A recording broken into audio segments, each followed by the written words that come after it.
Hi everyone, I'm Anagha from Access Language School, and in this video let us discuss about some tips which may help you in your OET reading subtest. So without much delay, let us move into it.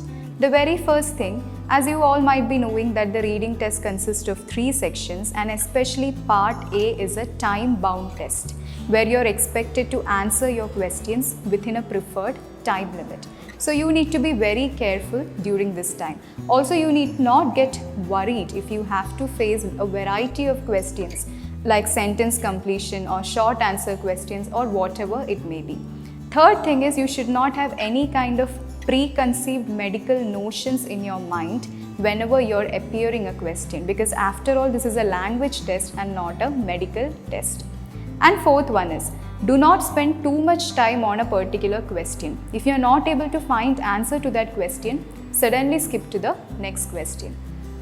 Next tip is that once you finish a question, make sure that you check the answer. Especially in case of part A, once you have answered, make sure that you have written the correct spelling because it counts marks.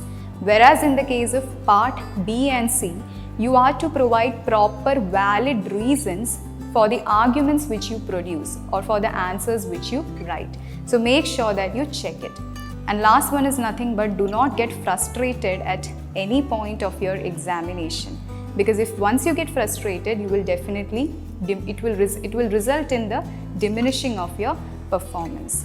So that was all about certain tips which you should keep in your mind when you appear for your OET reading sub test. And I hope it was useful and informative. Thank you.